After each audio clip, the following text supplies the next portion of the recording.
हाँ तो नमस्कार साथियों, मैं रोहित राज आप सबका स्वागत करता हूँ राज क्लासेस पे। तो साथियों, इस चैनल पर आपके लिए मैं एक सीरीज चला रहा हूँ, वो भी बिहार बोर्ड कक्षा 10वीं के स्टूडेंट के लिए ये सीरीज चल रहा है। साथियों, सीरीज का नाम क्या है? तैयारी मैट्रिक बोर्ड परीक्षा 2021 की सीरीज का मैंने नाम रखा है। साथियों, तो आपकी पूरी ऑब्जेक्टिव क्वेश्चन का मैं पूरी क्लियर करता रहूंगा। साथियों, इस सीरीज में अगर आप लोग पहली बार है तो जाकर डिस्क्रिप्शन में चेक कीजिए, बहुत इससे संबंधित बहुत वीडियोस आपको ऑलरेडी अपलोडेड है। चाहे आई बटन में क्लिक करके पूरी एकदम चैप्टर वाइज पूरी ऑब्जेक्टिव क्वेश्चन को आप लोग क्लियर कर पाएंगे। साथियों, चाहे प्लेलिस्ट में भी जाकर आप लोग इसकी प्लेलिस्ट में बना दिया हो, उसमें जाकर आप लोग आराम से पूरी तैयारी को आराम से कर सकते हैं। साथियों, तो हम बात करने वाले हैं हिंदी यानी गोधली के बारे में बात करेंगे। सेट 5 है, तो सेट 5 कहने का मतलब है कि जो हमारे चैप्टर्स है हिंदी का, इसका हम लोग पांच नंबर चैप्टर्स को लेते हैं। क्या है चैप्टर्स नंबर 5? क्या है? तो नागरी लिपि हमारे चैप्टर्स का नाम है और इसकी ऑब्जेक्टिव सीरीज हम लोग चला रहे हैं। साथियों, पूरी ऑब्जेक्टिव सीरीज हम लोग लेकर चलेंगे। साथियों, आपको बहुत ही इंपॉर्टेंट ये ऑब्जेक्टिव सीरीज है, आपके एग्जाम वो भी 2021 के लिए बहुत ही इंपॉर्टेंट है। तो हमारे साथ बने रहिएगा साथियों, हम पूरा वीडियोस को हमारे साथ बने रहिए, आपको बहुत मजा आएगा और एकदम इस चैप्टर से संबंधित जितने भी डाउट्स क्लियर हो ऑब्जेक्टिव का सब क्लियर हो जाएंगे। साथियों, जितने भी डाउट्स हो आपको, अगर जो इस क्वेश्चन को अगर जो आपको पहले से आता हो तो जरूर हमें कमेंट सेक्शन में कमेंट कर ये बताइएगा कि हाँ आपको आंसर क्या होगा, हमें जरूर बताते रहिएगा साथियों, ठीक है ना। साथियों, तो हम लोग क्वेश्चन की तरफ बढ़ते हैं। फर्स्ट नंबर क्वेश्चन है, गुणाकार मूल्य ने मिडिल स्तर की पढ़ाई किस भाषा में की? जो गुणाकार मूल्य है इस चैप्टर के लेखक हैं, उन्होंने मिडिल स्तर की पढ़ाई किस भाषा से की थी? तो ऑप्शन आपके साथ है मराठी भाषा, दूसरा पंजाबी भाषा, तीसरा बंगला भाषा और चौथा है जो लास्ट वाला ऑप्शन है अंग्रेजी भाषा। तो इसका सही आंसर हो जाएगा ऑप्शन फर्स्ट, मराठी भाषा में। नेक्स्ट क्वेश्चन नंबर है, मूल्य ने अंग्रेजी व हिंदी की पढ़ाई कहां पर की? जो मूल्य है जो लेखक है, उन्होंने अंग्रेजी और हिंदी की पढ़ाई कहां से की थी यानी कहां पे की? तो पहले वाले ऑप्शन है दिल्ली, दूसरा है जौनपुर, तीसरा है वर्धा और चौथा है इलाहाबाद। तो इसका सही आंसर क्या हो जाएगा? तो वर्धा में की थी, ठीक है। साथियों, इसका आंसर आता हो तो हमें कमेंट सेक्शन में कमेंट जरूर कीजिएगा। वीडियोस को जल्दी से जल्दी साथियों दबाकर लाइक कीजिएगा, चैनल को भी सब्सक्राइब करते चलिएगा। साथियों, थर्ड नंबर क्वेश्चन है, नेपाली भाषा किस लिपि में लिखी गई है? जो नेपाली भाषा है वह किस लिपि में लिखा गया है? ऑप्शन नंबर फर्स्ट क्या है? गुरुमुखी लिपि में, दूसरा है खरोष्ट लिपि में, इसके बाद है इसके बाद थर्ड में है ब्राह्मण लिपि और चौथा है देवनागरी लिपि। तो जो नेपाली भाषा है देवनागरी लिपि में लिखा गया है। साथियों, नेक्स्ट क्वेश्चन नंबर हमारे पास 4 है, जो ये अक्षर दिया हुआ है, अक्षर का संबंध वर्तमान में किस भाषा से है? जो अक्षर जो इन्फिनिटी टाइप में हमारे पास जो अक्षर दिया हुआ है इस प्रकार से है, ये अक्षर का संबंध किस भाषा से है? तो पहला ऑप्शन है नेपाली भाषा से, दूसरा है मराठी भाषा, तीसरा है तमिल भाषा और चौथा जो है बंगला भाषा। तो ये जो अक्षर है हमें मराठी भाषा से संबंधित है, उसी से मिलता है, उसी का है, ठीक है ना साथियों। नेक्स्ट क्वेश्चन को देखते हैं, बंगला लिपि प्राचीन नागरी लिपि की है। जो बंगला लिपि है प्राचीन नागरी लिपि की क्या है? फर्स्ट में पुत्री, दूसरी बहन, तीसरी है भगिनी और चौथा जो लास्ट वाला ऑप्शन है 5 का, तो ऑप्शन क्या है? वहू। तो क्या है जो बंगला लिपि प्राचीन लिपि का क्या है? तो बहन है। नेक्स्ट क्वेश्चन नंबर 6 है हमारे पास, केरल के शासकों के द्वारा सिक्कों पर वीर केरल से शब्द किस लिपि में लिखी गई थी? तो इसका ऑप्शन हमारे पास है, फर्स्ट है नागरी लिपि, दूसरा है ब्राह्मी लिपि और तीसरा है नंदी नागरी लिपि और चौथा है गुरुमुखी लिपि में। तो इसका आंसर सही वाला क्या हो जाए? तो नागरी लिपि में इसमें लिखा गया था, ठीक है साथियों। नेक्स्ट क्वेश्चन नंबर हमारे पास 7 नंबर क्वेश्चन है क्या? तो क्वेश्चन नंबर 7 क्या है, पहल किन राज्यों के लेखों के लिपि को ही नंदी नागरी के नाम से नंदी नागरी नाम दिया गया था? फिर से एक बार क्वेश्चन को हम लोग देखते हैं, पहल किन राजाओं के लेखों के लिपि को ही नंदी नागरी नाम दिया गया था? पहला ऑप्शन है देवगिरी के राजाओं का, दूसरा है विजयनगर के राजाओं का और तीसरा ऑप्शन है राष्ट्रकूट के राजाओं का और चौथा है चोल राजाओं का। तो इसका सही ऑप्शन क्या होगा? विजयनगर के राजाओं, ऑप्शन इसका वी वाला इसका राइट आंसर हो जाएगा। नेक्स्ट क्वेश्चन है क्या है, टकसाल का संबंध है। तो टकसाल का संबंध किससे है? पहला ऑप्शन है सिक्कों से, दूसरा ऑप्शन सिक्खों जो सिख है सिक्कों से, दूसरा है अभिलेखों से, तीसरा लिपि से और चौथा सिक्कों है और चौथा है अनाज के ढेरों से। साथियों, तो टकसाल का जो संबंध था सिक्कों से था, ठीक है साथियों। नेक्स्ट क्वेश्चन है, श्रवण बेलगोला स्थान का संबंध। जो श्रवण बेलगोला स्थान है उसका संबंध कहां से है? पहला नंबर है जौनपुर से, दूसरा है बौद्ध धर्म से, चौथा है सिख धर्म से और चौथा है वैष्णव धर्म से। तो इसका सही वाला जो आंसर हो जाएगा यानी श्रवण वेल गोला स्थान का संबंध जैन धर्म से है। ऑप्शन इसका फर्स्ट वाला राइट आंसर हो जाएगा। नेक्स्ट क्वेश्चन नंबर हम लोग 10 को देखते हैं। किस शासक ने अपने सिक्कों पर राम सीता की आकृति और नागरी लिपि में राम सिए शब्द अंकित करवाया था? यानी जो राजा के नाम बताना है, कौन से राजा है। ठीक है साथियों, तो पहला वाला ऑप्शन क्या है? शेरशाह सूरी, दूसरा है हरिहर, और जो तीसरा वाला ऑप्शन है अकबर, और लास्ट वाला ऑप्शन है चंद्रगुप्त द्वितीय। तो किन राजा ने नाम यानी अंकित आकृति बनवाया था? तो इसका सही आंसर हो जाएगा अकबर, जो थे राम और सीता की आकृति बनवाई थी। ठीक है साथियों, नेक्स्ट क्वेश्चन है नागरी लिपि शीर्षक निबंध के निबंधकार। जो नागरी लिपि शीर्षक है, निबंध है, इसके निबंधकार कौन है? तो इसके निबंधकार तो ऑप्शन आपके पास फर्स्ट है गुणाकार मूले, दूसरा है रामचंद्र शुक्ल, तीसरा ऑप्शन है डॉक्टर भोलानाथ तिवारी, और लास्ट वाला ऑप्शन है बाबूराम सक्सेना। तो इसका सही राइट आंसर हो जाएगा क्या है? गुणाकार मूले, इसका राइट आंसर हो जाएगा। नेक्स्ट क्वेश्चन है 12 नंबर।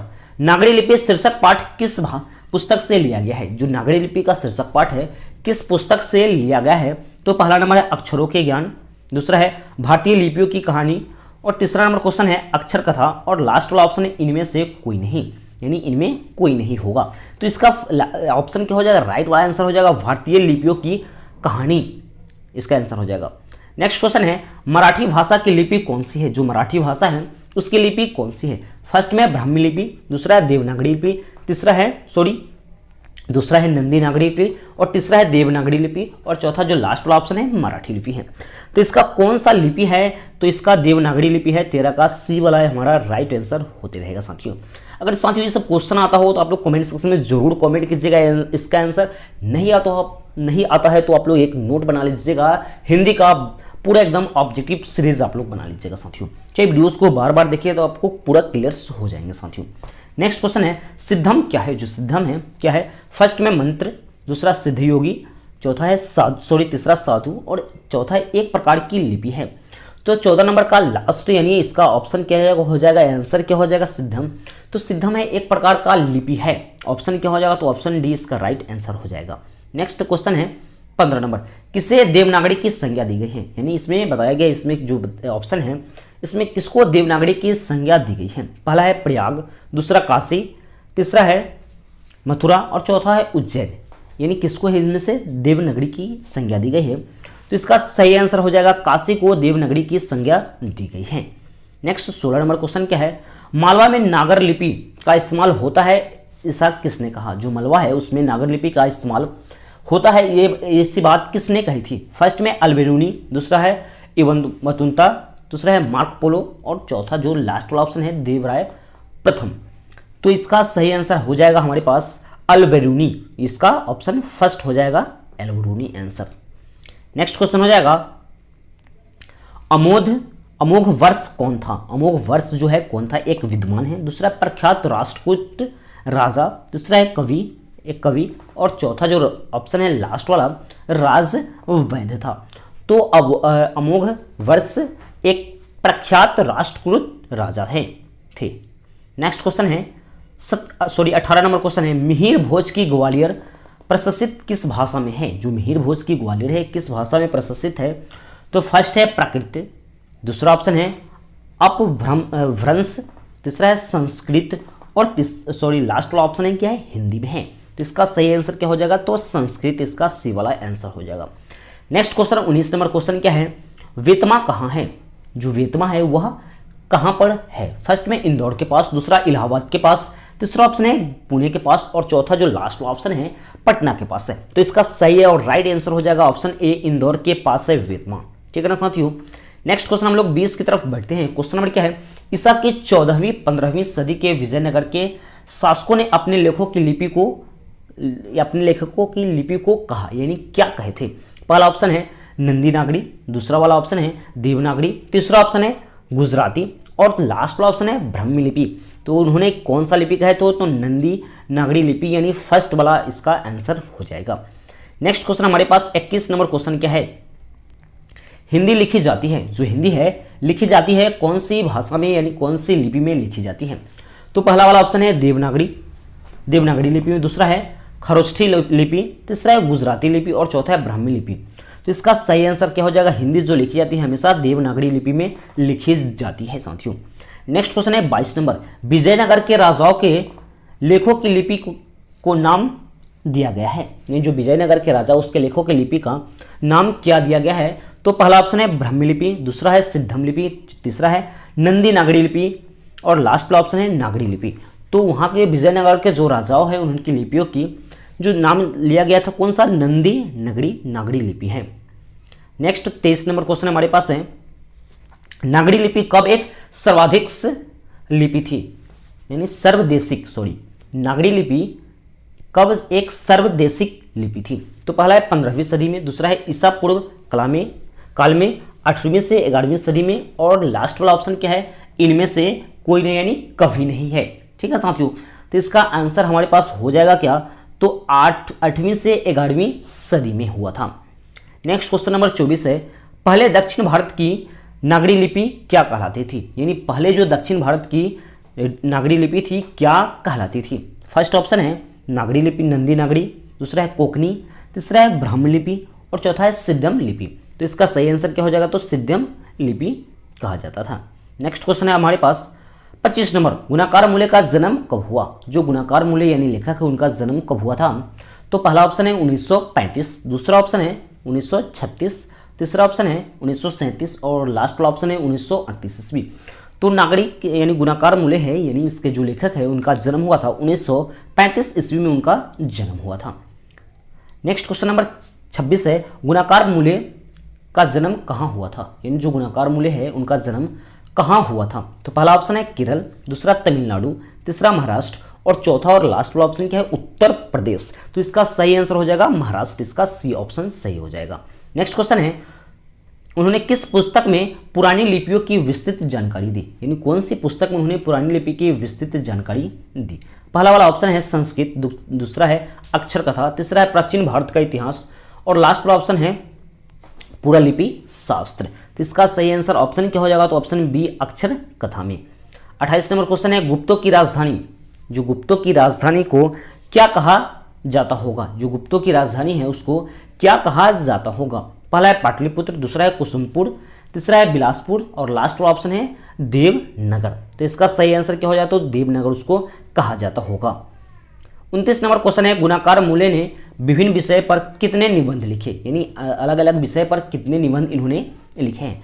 फर्स्ट ऑप्शन है 1500 से अधिक, दूसरा है 2500 से अधिक, तीसरा ऑप्शन है 3500 से अधिक और चौथा जो लास्ट ऑप्शन है 4500 से अधिक है। तो इसका सही आंसर क्या हो जाएगा, ऑप्शन बी 2500 से अधिक इसका सही आंसर हो जाएगा। नेक्स्ट क्वेश्चन है 30 नंबर, भारतीय लिपियों की कहानी किनकी प्रसिद्ध रचना है। जो भारतीय लिपियों की कहानी है किनकी प्रसिद्ध रचना है। पहला ऑप्शन है गुणाकार मूल्य, दूसरा है नलिन बिलोचन शर्मा, तीसरा ऑप्शन है महादेवी वर्मा और लास्ट वाला ऑप्शन है सुमित्रानंद नंदन पंत। तो इसका सही आंसर हो जाएगा गुणाकार मूल्य, ऑप्शन ए वाला हो जाएगा। नेक्स्ट क्वेश्चन हम लोग 31 नंबर क्वेश्चन को देखते हैं, इस्लामी शासन का आरंभ काल, जो इस्लामी शासन है उसका आरंभ काल कब हुआ था। तो पहला वाला ऑप्शन है 12वीं सदी, दूसरा ऑप्शन है 13वीं सदी, तीसरा ऑप्शन है 14वीं सदी से 15वीं सदी से लास्ट वाला ऑप्शन है। तो इसका सही वाला आंसर क्या हो जाएगा, जो इस्लामी शासन का आरंभ हुआ था 12वीं सदी से उनका आरंभ हुआ था। नेक्स्ट क्वेश्चन हम लोग 32 नंबर क्वेश्चन है, गुणाकार मूल्य की मृत्यु कब हुई। जो गुणाकार मूल्य है उनका मृत्यु कब हुई थी। तो फर्स्ट में है 1995, दूसरा है 1999, तीसरा ऑप्शन 2005 और लास्ट वाला ऑप्शन क्या है 2009। तो उनका मृत्यु 2009 ईस्वी में हुआ था। नेक्स्ट क्वेश्चन 33 नंबर, नागरी लिपि के आरंभिक लेख हमें कहाँ से मिलते हैं। जो नागरी लिपि के आरंभिक लेख है हमें कहाँ से मिलते हैं। तो पहला है ऑप्शन पूर्वी भारत, दूसरा है पश्चिमी भारत, तीसरा ऑप्शन है दक्षिणी भारत और लास्ट वाला है उत्तरी भारत। जो नागरी लिपि के आरंभिक लेख है वो हमें मिलती है दक्षिणी भारत से मिलती है, ऑप्शन सी वाला हो जाएगा।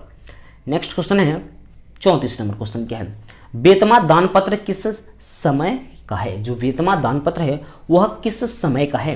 तो पहला ऑप्शन है 1002 यानी 1020, दूसरा है 1021, 1022 और 1023। तो इसका सही आंसर क्या हो जाएगा, तो 1020 ईस्वी से वह है। नेक्स्ट क्वेश्चन नंबर 35 है, उत्तर भारत से नागरी लिपि के लेख कब से मिलने लगे हैं। जो उत्तर भारत है यानी उत्तर भारत से नागरी लिपि के लेख है कब से मिलने लगे हैं। तो पहला है 8वीं सदी, दूसरा है 6ठी सदी, तीसरा है 9वीं सदी और चौथा है 4थी सदी। तो इसका लेख यानी कब से मिलने लगे हैं, तो 8वीं सदी से मिलने लगे हैं। नेक्स्ट क्वेश्चन हम लोग 36 नंबर देखते हैं। निबंध के लेखक हैं, जो निबंध है इसके लेखक है, पहला ऑप्शन है गुणाकार मूल्य, दूसरा अज्ञेय, तीसरा है पंत और चौथा है प्रसाद। तो इसके लेखक क्या है, तो गुणाकार मूल्य जी इनका लेखक है निबंध का। 37 नंबर क्वेश्चन क्या है, तमिल मलयालम तेलुगु कन्नड़ भाषा है, जो तमिल है, मलयालम है, तेलुगु है, कन्नड़ भाषा है, क्या है, उत्तर भारत की, दूसरा है ऑप्शन पश्चिम भारत की, तीसरा ऑप्शन है पूर्वी भारत की और लास्ट वाला ऑप्शन क्या है, दक्षिण भारत की। तो ये सब हमारे दक्षिण भारत की क्या है, तो भाषाएं है दक्षिण भारत की, ऑप्शन डी हो जाएगा। नेक्स्ट क्वेश्चन नंबर 38 है, रामायण की रचना किस भाषा में हुई, किस भाषा में है, जो रामायण की रचना है किस भाषा में है। तो पहला वाला ऑप्शन है संस्कृत, दूसरा है हिंदी, तीसरा है उर्दू और चौथा वाला लास्ट वाला ऑप्शन क्या है, अंग्रेजी है। तो आप जानते हैं कि रामायण की रचना कौन सी भाषा में किया गया था, तो संस्कृत भाषा में रामायण का रचना किया गया था। नेक्स्ट 40 नंबर क्वेश्चन है, दक्षिण भारत की नागरी लिपि क्या कहलाती है, जो दक्षिण भारत की नागरी लिपि है वह क्या कहलाती है। तो पहला वाला ऑप्शन है हमारे पास, पहला ऑप्शन है देवनागरी, दूसरा है ब्रह्मनागरी, तीसरा ऑप्शन है नंदी नागरी और चौथा वाला ऑप्शन है विजय नागरी। तो इसका सही आंसर क्या होगा, तो नंदी नागरी इसका सी वाला सही आंसर हो जाएगा। नेक्स्ट क्वेश्चन हम लोग लेते हैं, क्वेश्चन नंबर 41 है, क्या है 10वीं 11वीं सदी में किस रचना ने भारत यूरोप के बीच व्यापार संबंध के बारे में बताया था। तो फर्स्ट में है अकबरनामा, दूसरा है शाहनामा, तीसरा ऑप्शन है पद्मावत और लास्ट वाला ऑप्शन है रामचरितमानस। तो इसका सही आंसर क्या हो जाएगा, पद्मावत इसका सही आंसर हो जाएगा, राइट वाला। 42 नंबर क्वेश्चन है, दक्षिण भारत में द्रविड़ भाषा परिवार की कौन सी भाषा सबसे अधिक प्राचीन है। तो पहला वाला ऑप्शन है हमारे पास तमिल, दूसरा तेलुगु, तीसरा है मराठी और चौथा कन्नड़ है। तो जो तमिल भाषा है वह अधिक प्राचीन भाषा में है। नेक्स्ट आपका 43 नंबर क्वेश्चन क्या है, सरहपाद की कृति है, जो सरहपाद है उसकी कृति क्या है। तो पहला है दोहाकोश, दूसरा है पृथ्वीराज रासो, दूसरा है मृच्छक कटिकम और लास्ट ऑप्शन है मेघदूत है। तो इसका सही वाला आंसर क्या हो जाएगा, तो दोहाकोश इसका सही आंसर हो जाएगा 43 का। नेक्स्ट हम लोग क्वेश्चन देखते हैं 44 नंबर क्वेश्चन हमारे पास है क्या, दोहाकोश किसकी रचना है, जो दोहाकोश है वह किसकी रचना है। फर्स्ट में है सरहपाद की, दूसरा है रसखान की, तीसरा है जीवानंद दास की और लास्ट वाला ऑप्शन क्या है, गुरु नानक की। तो इसका सही आंसर क्या हो जाएगा, तो ऑप्शन फर्स्ट यानी सरहपाद की रचना है दोहाकोश। और लास्ट वाला क्वेश्चन है हमारे पास, हिंदी के आदि कवि है, जो हिंदी के जो आदि कवि किन्हें कहा जाता है। तो फर्स्ट में चंद्रवरदाई, दूसरा है अमीर खुसरो और बिहारी लाल और लास्ट वाला ऑप्शन है सरहपाद। तो इसका सही और राइट आंसर क्या हो जाएगा, तो सरहपाद हो जाएगा।